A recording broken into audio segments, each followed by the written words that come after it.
Church. Amen. I welcome you to Glorious Life Ministry, the house of prayer for all nations. We are located along the Ruiru Eastern Bypass, along exit 11. Come and worship with us, and the Lord will bless you. I also take this opportunity to welcome you for our Sunday services, which begin from 8 a.m. to 10 a.m. Praise the Lord. Amen. I also want to thank you for watching us online. Kindly, may the Lord bless you for watching us, for tuning in, and may the Lord do you good. I also want to thank God that the churches have been open. We have a time to come in the presence of the Lord and worship God. Praise the Lord. At this time, I want us to pray so that we may begin. Heavenly Father, in the name of Jesus, we thank you as we begin today's service. Father, we want to welcome your very presence. Come and minister to us as we listen to your word. In Jesus' name we pray. Amen. Karibu, praise and worship. Hallelujah, worship God.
Makofi tunapoenda kusifu. Piga makofi hapo mbele za Mungu. I am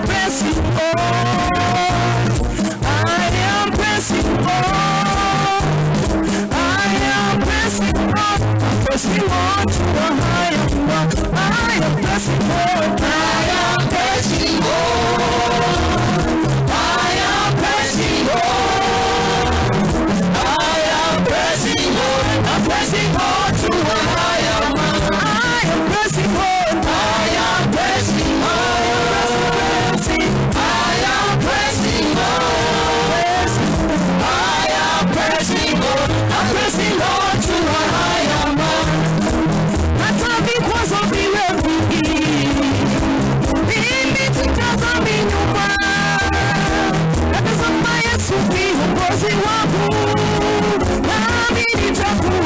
ushindi. I am pressing on, I am pressing on, I am pressing on, I am pressing on, I'm pressing on to the higher mark. I am pressing on, I am pressing on, I am pressing on, I am pressing on, I'm pressing on to a higher mark.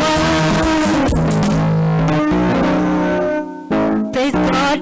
Amen. Praise God church. Amen. Bwana asifiwe. Amen. Imefika wakati mwingine wa kusikia neno la Mungu. Namkaribisha our senior pastor. God bless you. You're welcome.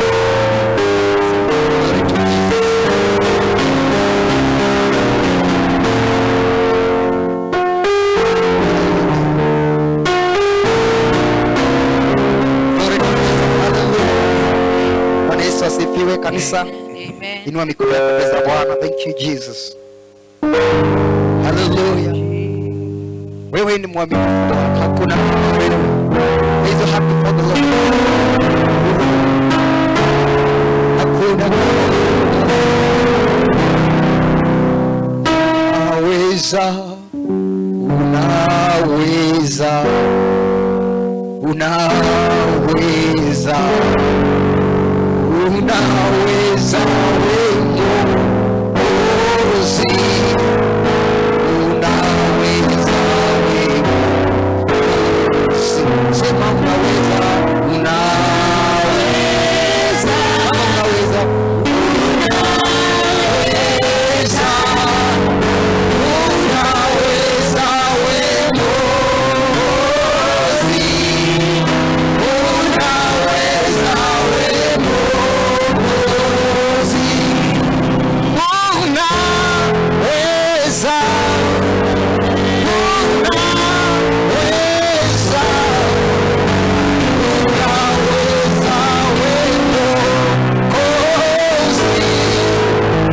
unaweza wewe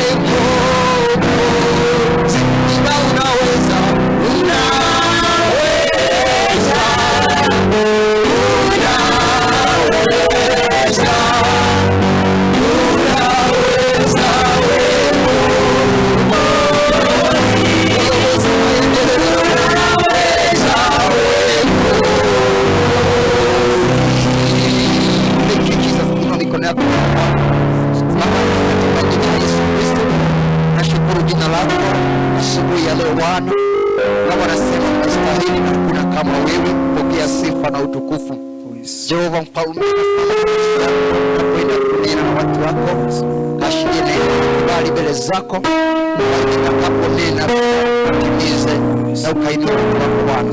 Bwana nasema ni asante, na ni katika jina la Yesu Kristo. Glory to Jesus, tunapaswa sana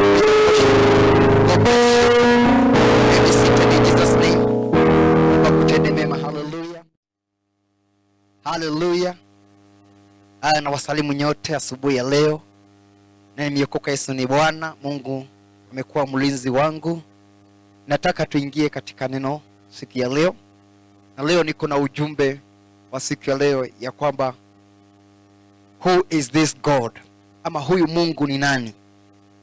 That's my message today.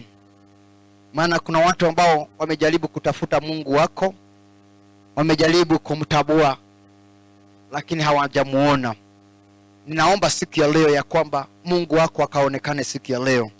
Kuna watu waliuliza maswali haya, huyu Mungu ama Mungu wako ako wapi? Najua umeshaulizwa maswali kama hiyo. It's my prayer today that may the Lord be known unto your life in Jesus name. Mungu apate kujulikana katika maisha yako. Hallelujah. In Jesus name. Nataka nisome neno in the book of Acts. The book of Acts 9. Act 9. I'll start by mstari wa 4. Verse 4 says, akaanguka chini na kusikia sauti ikimwambia, Saulo, Saulo, kwa nini umenitesa? Naye Saulo akauliza, ni nani wewe Bwana? na ile sauti ikajibu, mimi ni Yesu ambaye wewe unayemtesa. Nataka tusome another word in the book of Exodus. The book of Exodus. Exodus 5. In Jesus' name, as you are there.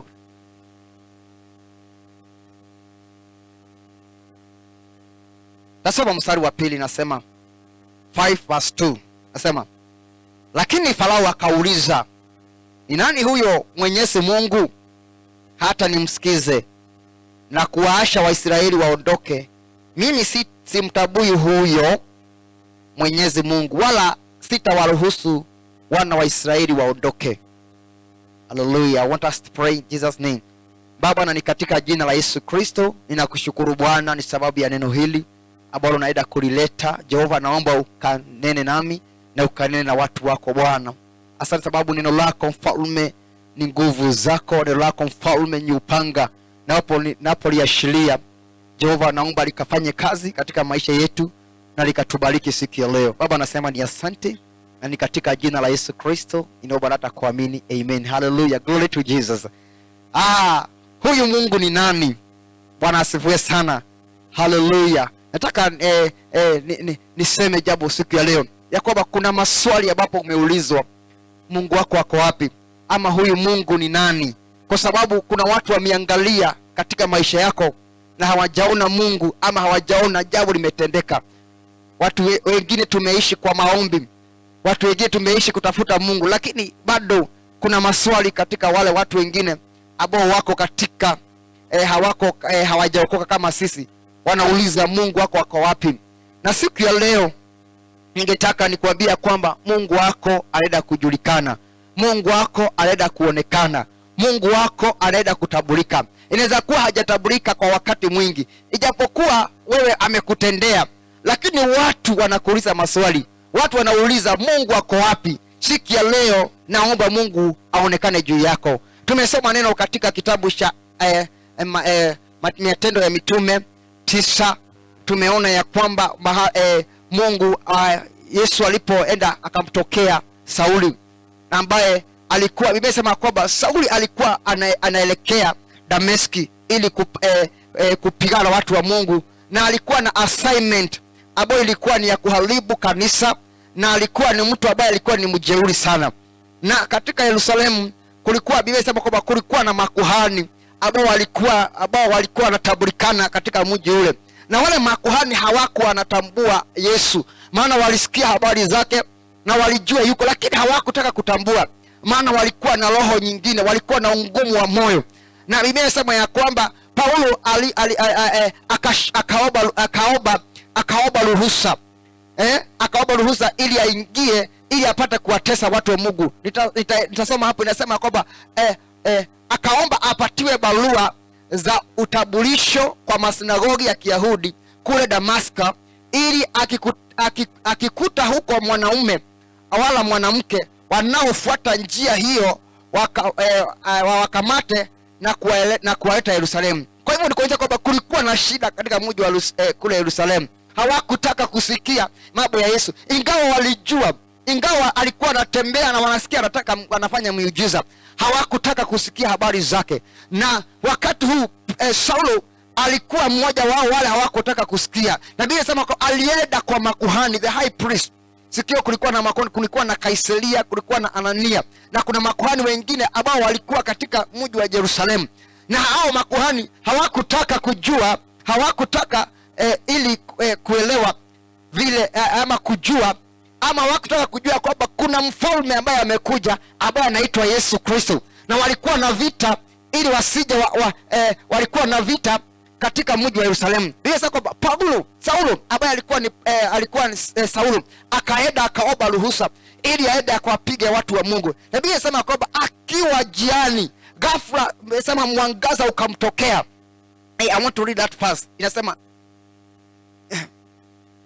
Inasema lakini alipokuwa jiani karibu kufika Dameska, ghafla mwanga kutoka angani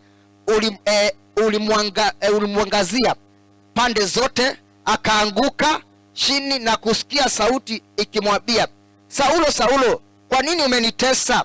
Naye Saulo akauliza, ni nani wewe Bwana? Haleluya. Saulo hakuwa amemjua huyu Yesu, hakuwa amemtabua, hakuwa amemuona, lakini alikuwa anasikia. Nilisema kwamba wakati alipokuwa katika safari yake ya kufanya maasi na kuharibu, nilisema kwamba mwanga ukamtokea. Haleluya. Alipokuwa jiani, mwanga ukamtokea, na alipotokewa na mwanga ikamwangusha chini. Nabii anasema kwamba Sauli hakujua ni nani, akauliza ni nani, who is this Lord? Kwa hivyo alijua kwamba kuna Yesu, na alijua Yesu yuko, lakini hakuwa amefika katika maishani mwake. Biblia inasema ya kwamba wakati mwanga ulipokuja alianguka. Haleluya. Leo ninaomba siku ya leo Yesu Kristo akukuje, Yesu Kristo akutokezee, na atakapokutokezea katika maisha yako, watu wataanza kuuliza wewe ni nani. Watu wataanza kuuliza kwani kumekuwa namna gani? Biblia inasema kwamba this guy was a persecutor. Alikuwa ni mtu muuaji, alikuwa ni mtu wa kudhihaki, alikuwa ni mtu mbaya. Lakini wakati Yesu alipomtokea, Biblia inasema akamtokea kwa mwanga, akauliza huyu ni nani? Na Yesu akamjibu akamwambia, ni yule ambaye unayemkataa, ni yule ambaye umempiga. Kuna watu wamepigana na mambo ya Mungu. Kuna watu wamepigana na mambo ambayo kuna Mungu. Na siku ya leo ninaomba siku ya leo Mungu akutokezee. Yesu akutokezee mahali uliko. Atakapokutokezea lazima maisha yako ibadilike. Who is this God? Hivyo ndivyo Sauli aliuliza, huyu Mungu, huyu Yesu ni nani? Na Biblia inasema kwamba akamwambia, ni yule ambaye umekuwa ukidhihaki, ni yule ambaye umekuwa ukimchezea, ni yule ambaye umekuwa ukimpiga. Biblia inasema kwamba Saulo akaabua. Saulo akauliza, ni nani wewe Bwana? Na ile sauti ikajibu, mimi ni Yesu ambaye wewe unayemtesa. Lakini simama sasa uingie mji wa huko, utawaambia unachopaswa kufanya. Hallelujah. I love that. Yesu kwamba wakati alipokutana na ule mwangaza, akasikia sauti kamwambia, ni yule ambaye unayemtesa. Na hapo akamwambia, sasa inuka ukaonyeshwe kile ambacho unafaa kufanya. Kwa hivyo ndio tunaona ya kwamba Sauli hata kama alikuwa katika hali ya kupiga na kukua against watu wa Mungu, alikuwa na assignment ambayo Mungu alikuwa amempea. Alikuwa na jambo ambalo lilikuwa ndani yake, lakini hagetabua. Yesu ndiye alimtabua. Ninaomba siku ya leo utabulike mahali uliko. May the Lord appear to your life in Jesus name. Akutokezee mahali. Hallelujah. Wakati alipomtokea akamwambia, sasa inuka uende, kuna mahali utaenda uonyesho ya kupasavyo kufanya. Kwa hivyo nikuonyesha kwamba hapo beleni, hata kama haiko inajulikana vile Sauli alikuwa anacheza na kupigana na watu wa Mungu, kumbe kulikuwa na kazi nyingine ndani yake ambayo ilikuwa sasa si kupiga, ilikuwa sasa ni kuleta habari njema. Hallelujah. Ninaomba siku ya leo, kuna mtu ambaye amedharauliwa mahali, watu wameona ya kwamba hakuna kitu unaweza kufanya, kumbe Mungu anakufikiria mambo mazuri. Kumbe Mungu anajua unaweza kufanya ajabu na ukaokoa watu wa Mungu. Kumbe Mungu anajua kuna kitu unaweza kufanya na kikawe baraka kwa watu wengine. Imagine Yesu alijua huyu Sauli vile ako na confidence, vile ambaye ako na ujasiri wa kufanya mabaya. Atakapokuja katika usaidi hii ya Kristo, atafanya kazi mzuri. Nataka niongee na watu ambao wako katika mambo ambayo tunawaona na tunawahukumu katika mambo ambayo tunaona. Kumbe hawa watu ni wazuri sana. Kumbe hawa watu kuja katika njia zetu wanaweza kufanya vizuri. Hakuna mtu angejua kwamba Sauli angeenda kuhubiri Injili, angeenda kufanya mazuri. Walimjua tu muuaji. Kuna watu wanakujua muuaji, kuna watu wanakujua muizi, kuna watu wanakujua malaya, kuna watu wanakujua mtu wa kukopa. In Jesus name. Najua kuna vile wanavyokujua, lakini najua kwamba Yesu anakujua na njia nyingine. Oh, I love that. Kumbe Mungu anakujua na njia nyingine. When the Lord appears to your life, lazima mambo yako ibadilike. Lazima kazi yako ibadilike. Lazima hiyo njabo ambalo ya kusubua libadilike. This Saul alikuwa muuaji na mtu mbaya, lakini wakati anapopatana na Yesu, mambo inabadilika. Anaambia kwamba ati akaanguka chini na kusikia sauti inakimwambia, Saulo, Saulo, kwa nini umenitesa? Naye Saulo akauliza, ni nani wewe Bwana? Basi lakini simama sasa uingie mji huko, utaabua unachopaswa kufanya. Wale watu waliokuwa anasafiri pamoja na Saulo walisimama pale wakiwa hawana la kusema. Walisikia ile sauti lakini hawakumuona mtu. Can you hear that? Ati wale watu walikuwa na Saulo, walisikia ile sauti lakini hawakuona mwenye sauti. Lakini Sauli alimuona mwenye sauti. Bwana alimtokezea kwa mwanga akamuona. Hallelujah. Nataka kusema jambo ya kwamba wakati Mungu anapokutokea ama Yesu anapokutokea, watu wengi wanaweza kosa kujua. Hallelujah. When the Lord appears to somebody, watu wanaweza kosa kujua Mungu amekutokezea. Unapoenda kuambia watu mimi niko na maono, watashida unaongea nini, because they know hawakutokezewa hao. Ni Sauli ametokezewa. Bwana asifiwe sana. Lakini atangaza kitu moja, ya kwamba wataona matokeo. In Jesus name. Hallelujah. Wataona kile kitatokea. Biblia kuna watu walikuwa katika hiyo safari na Sauli akienda kupiga. Kuna watu mmekuwa safari na wao uharibu. Kuna watu mmekunywa na wao. Kuna watu mmefanya umalaya na wao. Kuna watu ambao mmeharibu mambo ya Mungu na wao. Lakini naomba siku ya leo Mungu atakapokutokea, hao ndio hawatajua kwamba kuna kitu kimebadilika. Hallelujah. Naongea na mtu ambaye amefika mwisho, ambaye anaona ya kwamba mtu amedharauliwa sababu ya vile alivyo. Watu wamekuhukumu katika yale mambo anaona. Hallelujah. Don't judge na vile unavyoona, maana kile kilicho ndani cha huyu mtu ni jambo lingine. Yesu anaona Sauli akiwa mtu wa baraka, mtu wa kuinua watu. Imagine a persecutor ndiye anakuja kuleta watu katika ufalme wa Bwana. Naongea na mtu ambaye ameonekana kama ni bure. Hata wengine umekuambia wewe hauwezi kusaidika. Wamekuambia mpaka na midomo yao ya kwamba wewe hauwezi saidika. Dogeteideka. I want to say today ya kwamba Yesu anapoingia maisha yako, anapokutokezea, wale watu waliona ukiiba, wale watu waliona ukifanya mabaya, the same people wataona ya kwamba kumebadilika. Sema amen. I pray may the Lord appear to somebody in Jesus name. Washa Mungu akakutokezee siku ya leo. Tunaona ya kwamba Sauli alipotokeza alitumwa akaambiwa kwamba enda kwa Anania akuonyesha. Na siku hiyo alikuwa amefungana hata haoni. 3 days hakuwa anaona. Kwa sababu Yesu anapokutokezea anaondoa kile ambacho anaondoa ule foundation ambayo ilikuwa ni mzee. Ile foundation ilikuwa ya Sauli ya kuua na kuharibu. Yesu akaiondoa. Hallelujah. Kuna foundation zingine zitaenda kuondolewa. Na Mungu asimame na maisha yako in Jesus name. 3 days hakuona, hakukula, hakufanya nini, akaenda fasting ya lazima. Hallelujah. Alienda fasting ya lazima ndio Mungu atengeneze maisha yake. Kuna kitu nataka niseme ya kwamba kuna wakati Mungu anataka kuingia ndani yako, akutengeneze, atengeneze maisha yako. Wakati huko kilikuwa ni hali gumu, sababu Sauli haoni, haongei, hakuna kitu anafanya. Mungu alikuwa anafanya, kuna operation ya kiroho alikuwa inafanyika kwa Sauli. Alikuwa anatengeneza.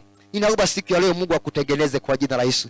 May the Lord make you to be a better person in Jesus name. Mungu akutengeneze ukae mtu wa kupendeka, hata kama wewe umejidharau. Kuna mtu anakuambiaga mimi mipasa hata yale nimefanya. Yaani mpaka najihukumu. Yale nimefanya hata siwezi kuokoka. Yaani yale amefanya, you are guilty of yourself. Washa hata watu wengine unajua ya kwamba haustahili msamaha kwa sababu yale umefanya. Kuna mtu aliniambia kwamba pasa ukijua yale nimefanya, yaani anaona ya kwamba hastahili msamaha. Lakini wacha nikwambie, wakati unapokutana na Yesu, hakuna mtu hawezi kusamehewa. Hakuna mtu hawezi kuokoka. Hakuna mtu hawezi kubadilika. Hata huyo mlevi unaona ni mlevi analala kwa mitalo, anaweza kubadilika. Hata huyo unasema kokoinange anaishi kufanya umalaya, wakati Yesu anapotokezea mtu lazima upate kugeuka. Hallelujah. Hata huyo mzee unasema ni malaya sana, God can change him. Unafaa kumwamini Bwana siku ya leo. Hallelujah. Ninataka niombe na mtu ambaye amefika mwisho. Tumesoma kitabu kingine in the book of Exodus. Exodus imesema kwamba Moses akatumwa na Mungu akamwambia enda katika nyumba ya Farao na umwambie kwamba nimesema uashirie watu wangu waende wakaniabudu. Bwana asifiwe sana. Naye Farao akajibu akasema kwamba huyo Mungu ni nani? Who is this God? Kwa sababu Farao hakujua Mungu. Alijua tu Moses vile alivyokuwa anamjua. Na Farao alijua Moses, na jambo la kwanza alimjua kwamba ni mtoto wa Kiebrania mwenye alitupwa kwa maji. He knows that. Sababu alikuja katika ikulu akiwa mtoto ambaye hana wazazi na akalelewa katika ikulu. So alikuwa anamjua kama kijana ambaye amemlea. Alikuwa anajua ni kijana tu, hakujua kama kuna jambo lingine. Lakini hapo ukisoma hapo Exodus 3 verse 6 nasema kwamba Mungu akakutana na Moses akamwambia, sasa ninakutuma katika nyumba ya Farao. Kwa hiyo Mungu alikuwa amekutana na Moses hapo kitabu. Nasema kwamba when God appears to your life, who is this God? Anapokuja katika maisha yako lazima mambo ipate kubadilika. Sasa alipoingia katika Farao anamuuliza, wewe ni nani? Na huyo Mungu ni nani unaniambia kuhusu? Hallelujah. Lakini haikuzuilia wana wa Israeli wakaondolewe katika nchi ya Misri. Sababu Mungu anapoingia katika maisha yako, hata wale watu wanajifanya hawamjui watamjua. Hata wale watu wamekudhihaki watajua Mungu wako. Hata wale watu ambao wamekuwa na vita na wamekuwa akisema hakuna Mungu, when God appears to your life, lazima watasema kweli huyu mtu ametokezewa. Ninaomba katika jina la Yesu, Mwenyezi Mungu akutokezee siku ya leo. May the Lord appear to your life in Jesus name. Anapotokea kuna watu watashangaa. Hallelujah. Imagine Moses anamwambia Mungu amenituma. Anashindwa huyu ni Mungu gani? Lakini ilijulikana kwa sababu kuanzia hapo ndio vita ya Farao ilianza. Na Mungu akaanza kujionyesha kwamba ni Mungu. Huyu Moses anaongea, akaanza kuonekana ndani ya Moses ya kwamba kweli huyu mtu hajakuja peke yake. Huyu mtu hajakuja peke yake. Huyu mtu amekuja na Mungu. Na Farao akajua kwamba kuna Mungu ambaye ako kwa huyu kijana. Na hapo wakaanza kubishana. Lakini mwishowe wana Israeli waliashiliwa. Ninaomba siku ya leo, wewe ambaye watu wanasema ya kwamba umeashiliwa ama hauna Mungu, wale watu wamekupiga vita na wakasema ya kwamba pengine hawajaona Mungu wako. Maybe umekuwa ukiomba katika siri, maybe umekuwa ukifunga na kufanya kazi za Mungu, umekuwa ukifanya mazuri lakini haujaionekana. Nasema kuna wakati wako Mungu anaenda kukutokezea, na anapotokea watu watajua kwamba kwa hakika huyu Mungu amenitokezea. Hata marafiki wako watajua. Tumesikia Sauli alikuwa na watu walikuwa wanateremka Jerusalemu, Dameski. Alikuwa na wao.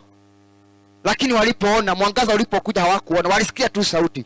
Naomba huyo ambaye alitokea Sauli akutokea siku ya leo. And the Bible says Sauli alibadilishwa mpaka jina ikabadilishwa. I pray jina lako libadilishwe in Jesus name. Kuna jina ambayo umepewa, umeitwa mtu wa kusubua, umeitwa ule mama wa kukopa, umeitwa ule mzee wa pombe, umeitwa ule kijana malaya. May the Lord change your name in Jesus name. When the Lord appears to your life, lazima mpaka jina inabadilika. Hey, I love that. Mpaka jina inabadilika. Mtu wa kukopa unaanza kupeana. Hey, hallelujah. Mtu ambaye wa kufugiwa nyumba unakuwa landlord. Hey, I receive it in Jesus name. Hallelujah. Mtu ambaye amekuwa mlevi unakuwa wewe ndio wa kusaidia wengine. Mtu ambaye amekuwa jobless unapata kazi because your name is changing in Jesus name. Nataka nikuombee siku ya leo. Wewe ambaye unatazama, nikuombee siku ya leo. Mungu abadilishe maisha yako. Mungu anapokutokea, watu watauliza, huyu ni Mungu wako ni Mungu wako ni mgani? Wale walipokuuliza, wale waliokuuliza kwamba Mungu wako wako wapi? Nasema the same people wataanza kumuona. Ataanza kutokea na ataanza kujulikana. Na inaomba katika jina la Yesu, Mungu ambaye unayemwabudu, Mungu ambaye namwabudu, Mungu wa Glorious Life Ministry, anaenda kujulikana in Jesus name. Hata wale wanaotazama, Mungu wangu ajulikane kwako kwa jina la Yesu. Na wewe ambaye umekuwa yule Mungu umekuwa ukimtafuta kwa muda mrefu, Mungu akaonekane kwako. Ninataka nikuombee siku ya leo na upate kubarikiwa. Mungu akuinue, akutane na wewe. Maombi yangu siku ya leo ni kwamba may the Lord appear to you. Na anapokutokea maisha yako haitakuwa vile ilivyo tena katika jina la Yesu Kristo. Nataka uinue mikono yako nikuombee in Jesus name. Baba, katika jina la Yesu Kristo, ni asante ni sababu wewe ni Mungu mwema. Naomba wewe mfalme wa falme, wewe ulimtokea Jehova ukamtokea Moses. Baba, wewe ulimtokea mfalme ukamtokea Sauli. Jehova ukabadilisha jina lake Jehova. Wewe ambaye ulitokea Danieli mtakatifu, naomba ukatokee mtu mahali hapa Jehova. Baba, kuna mtu anayenitazama, by Father Jehova ako na majina ambayo amepewa majina ya aibu. Naomba ukamtokee. na najua kwamba majina yake ninakubadilisha, maisha yake ninakubadilika. Bwana, ninaomba katika jina la Yesu, Mungu wa madhabahu haya, Mungu wangu, Mungu wa Abrahamu, Baba, shuka na ukajitukuze na ukaonekane. Baba, nasema ni asante, nikiamini Jehova unaenda kutendea watu wako, na ni katika jina la Yesu Kristo ninaomba na hata kuamini, tuseme amen. Hallelujah. Mungu wa amani akubariki, akuinue. Maombi yangu siku ya leo, Mungu akutokee, na anapotokea maisha yako itabadilika. Ninataka nikupatie fursa ya kuokoka siku ya leo. Sema, Bwana Yesu, naomba unisamehe dhambi na makosa yangu. Leo nimetumbu na nimekiri ya kwamba Yesu ni Bwana. Nimeokoka. Kama umeomba hayo maombi, umeokoka na utabarikiwa in Jesus name. Naomba Mungu akupe kanisa ambayo utakuwa unaenda ili upate kulewa kiroho in Jesus name. Nataka kupea watu wengine nafasi ya kutoa sadaka zao. Unaweza kutoa sadaka yako na utabarikiwa in Jesus name. Kuna pay bill number unaweza kuiona na utaitolea hapo, ama kuna namba. Na kama kuna jambo lingine ungetaka kufanya, jambo la Mungu, unaweza kuja ukaniona na utabarikiwa kwa jina la Yesu. Nashukuru sana kwa kazi ya Mungu ambayo inaendelea. May the Lord bless you. Mungu akuinue, na waalika katika ibada zetu za Sundays, ibada za Wednesdays na Tuesday na Friday. Unaweza kukuja hapa kama uko na hitaji lote la counseling, ungetaka kupata counseling, ama ungetaka jambo lote, maombi yote, unaweza kuja na tukakuombea. Mungu amani akubariki, akutende mema. Tukutane siku nyingine. Naomba ukawe na Sunday ya baraka. Ni katika jina la Yesu Kristo ninaomba na hata kuamini. Amen. Amen. God bless you. Mungu akutende mema na tupatane siku nyingine.